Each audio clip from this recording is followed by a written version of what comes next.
Hello, and welcome to Fairport Library's super secret storyline. I'm Lee, and I'll be sharing with you A Tiger Called Tomás, written by Charlotte Zolotow and illustrated by Marta Álvarez Miguéns. There once was a little boy named Tomás. He was very nice, but when he and his family moved to a new house on a new street, he took it into his head that the new people might not like him. So he never left his stoop. "Why don't you go play with that little girl Marie?" his mamma asked him. "Maybe she wouldn't like me," Tomás said. "Of course she'd like you," his mamma said. "Why wouldn't she? ¿Por qué no?" But Tomás didn't answer. "Why don't you visit the lady with the black cat down the street?" his mamma asked. "They might not like me," Tomás said. "Of course they'd like you. Why shouldn't they like you? ¿Por qué no?" said his mamma. But Tomás didn't go. "That tall boy named Gerald looks lonely," his mamma said. "I don't think he'd like me," said Tomás. "Of course he'd like you," said Tomás's mamma. "Why shouldn't he like you? ¿Por qué no? Everybody likes you." But Tomás wouldn't leave his stoop. He sat there and watched when Marie played hopscotch. He sat there and watched the old woman's cat as it prowled through the grass and shrubs.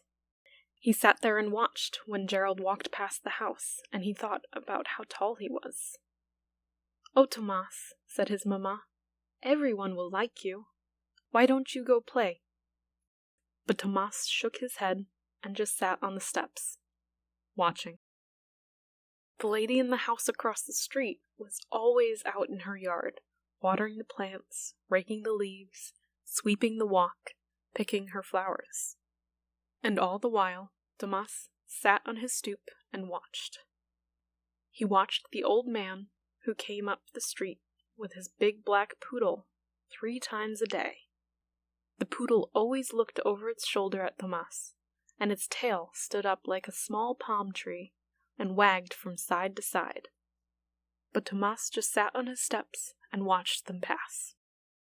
He watched the sparrows and the grackles and the blue jays in the trees. He watched the black cat look up at the sparrows and grackles and blue jays. But he never went off the stoop to play. On Halloween, his mamma came home with a tiger costume for him. "Try this on," she said. Tomás put on the orange and black striped suit with its quilted tail. He put on the mask with its long whiskers. "How do I look?" he asked his mamma. "Exactly like a tigre," she said. Tomás looked in the mirror, and his mamma was right. "No one will know who I am when I go trick-or-treating," he said. There was a large orange moon in the sky, and it was already getting dark when Tomás went out. The branches of the trees hardly showed, except where they laced across the moon. He crossed the street to the house of the lady who was always outside. The chrysanthemums were still blooming in front of her house. "Trick or treat," Tomás called when she came to the door. "Well, hello," the lady said. She dropped a package of orange candies into his bag. "Happy Halloween." "Thank you," answered the tiger. "You're welcome, Tomás," the lady said, closing the door. Under his mask, Tomás flushed. "That's funny," he said to himself. She called the tiger Tomás. At the next house, he rang the bell. "Trick or treat," he called. Marie's mother opened the door. She had candy apples for the treat. "Oh, thank you," the tiger said, for he especially liked candy apples. "You're welcome," said Marie's mother. "Marie is a witch tonight. Maybe you'll pass her. But anyway, come play hopscotch here tomorrow, Tomás." "Thank you," Tomás said again. But when the door closed, he reached up to feel his mask. It was still on, covering his whole face. "That's funny," he thought. "She knew who I was, too." He passed a tall ghost going up to the house as he left. He couldn't see the ghost's face, but there was something very familiar about this figure. "Hi, Tomás," said the ghost. "Want to play horseshoes tomorrow? I got a new set." "Sure," said Tomás. The ghost was Gerald. Tomás could tell by the height. He went to the old man's house. The black poodle threw back his head and barked wildly when he saw the tiger at the door.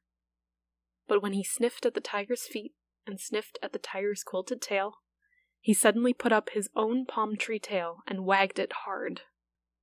"Trick or treat," the tiger said. The old man had made big pumpkin cookies. "Fresh baked, Tomás," he said, winking as he dropped one in the bag. "Best thing for tigers," he added, and winked again as he watched the tiger go down the steps. He called the tiger Tomás too, thought Tomás. Now he rang the bell at the house of the old lady and the black cat. "Trick or treat," he called.